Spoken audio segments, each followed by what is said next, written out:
Hi everybody, this is Fire Moon Alchemy popping on here to talk to you all about the full moon partial lunar eclipse in Pisces on September 17th. Now this is the first set of eclipses on the Virgo Pisces axis that will continue until early 2027. And this partial eclipse can also be considered a preview of the energetic signature that we can expect to see when the North and South nodes shift away from the current Aries Libra axis and onto the Pisces Virgo axis in January of 2025. Now, this particular transit occurs at 25 degrees in Pisces. So you may want to look up this coordinate in your personal natal chart, as this will give you an inkling of what areas of your life will be most affected by this lunar event. Now, eclipses, as we know, are known to facilitate change. As a lunar eclipse, this transit's effects will be, in general, more internalized, or this energy may reveal its wisdom and messages through your relationships or the people that are closest to you.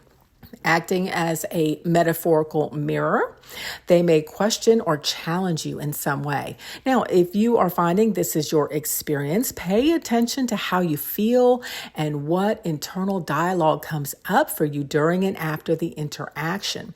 Do your best to respond, not react. There's a message here and or a lesson for you. Go ahead and crack open that oyster and discover for yourself the pearl of wisdom that is hidden inside. Now, vivid dreams, epiphanies, and insights are also likely to occur about a week before and after the full moon, especially for my natural empaths out there. These intuitive hits serve as a catalyst for new ideas, creative endeavors, plans, goals, ways you can heal, innovative solutions, and healthy perspective shifts. So be sure to journal your thoughts so that you can revisit and expand upon them later. This is some good stuff coming in. Now, opposing the moon is the sun in Virgo, which is helping us to balance out all this watery energy. The Pisces Virgo axis is where you are encouraged to find a way to bridge the two worlds of the spiritual and the physical, the dreamer and the doer. Even the best ideas need a practical plan of action to manifest them into reality. Now, the sun and moon square to Jupiter in the sign of Gemini is a challenging aspect that can heighten mental activity during this time. You may already be feeling this energy in the form of overthinking a situation, or you may be finding it difficult to stay on task. Jupiter and Gemini may also stir up some gossip, so be careful of making assumptions and do your best to stay in your own lane. This placement can also have you feeling quite energized and over-optimistic, which may have you tempted to take on more than you can realistically handle.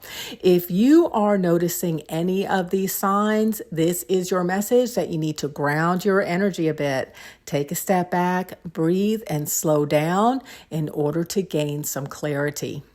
On a supportive note, the sun and moon form a beneficial aspect with Uranus in the sign of Taurus. Now, Uranus, the planet of surprise and innovation, is here to shake things up, but in a positive way. This aspect is shifting the collective energies to align with opportunities and breakthroughs, especially related to Taurus themes of personal finances, physical health, self-esteem, love, beauty, and personal values. Now, this full moon will likely mark a significant turning point that serves as the catalyst for a positive shift or change. But I do want to mention here that there is no need to rush into a decision or plan.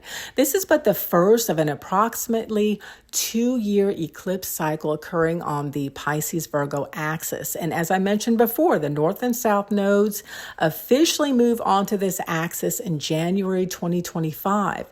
So the first of the year may be an opportune target date for some of you, giving you some time to plan and or prepare accordingly. You know, and I'm going to say on a personal note, quite frankly, I am noticing that this transit is having a somewhat surreal effect on the collective psyche. To put it simply, things just feel a little out of sorts right now. Not everything is as it seems.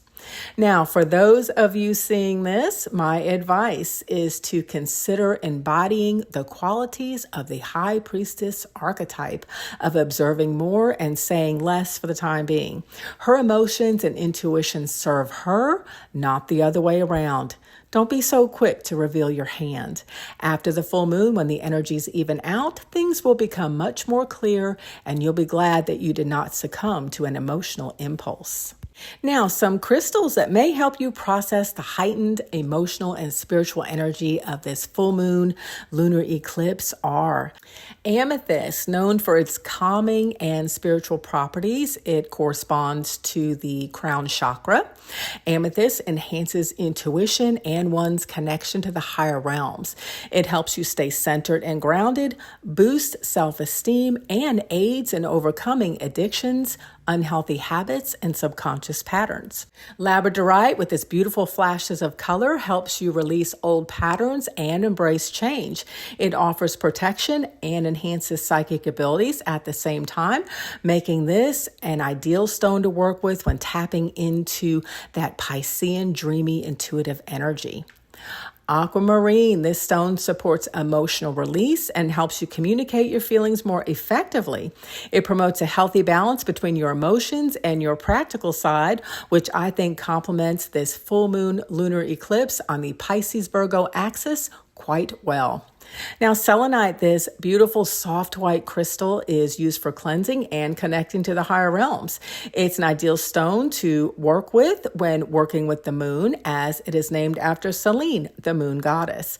It clears out negative energy and raises your vibrations, allowing you to be a clear channel for spiritual insights and wisdom that may come through in the weeks leading up to and during this full moon eclipse. Smoky quartz, one of my favorites. Smoky quartz is an excellent grounding stone that neutralizes negative energy and helps to keep you calm and centered mentally and emotionally, which makes this a wonderful companion to wear, hold, or have in your space when you need a stabilizing influence. And last is red jasper. This wonderful red stone connects you to the earth and promotes stability, strength, balance, and endurance. It corresponds to the root chakra. And this stone is interesting as it energizes yet is grounding at the same time.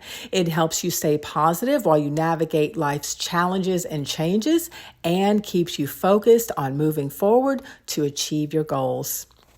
Okay, everybody, that does it for me. I hope you found these messages helpful.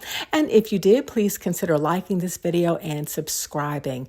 I love you all, and I wish you the best for the upcoming full moon in Pisces.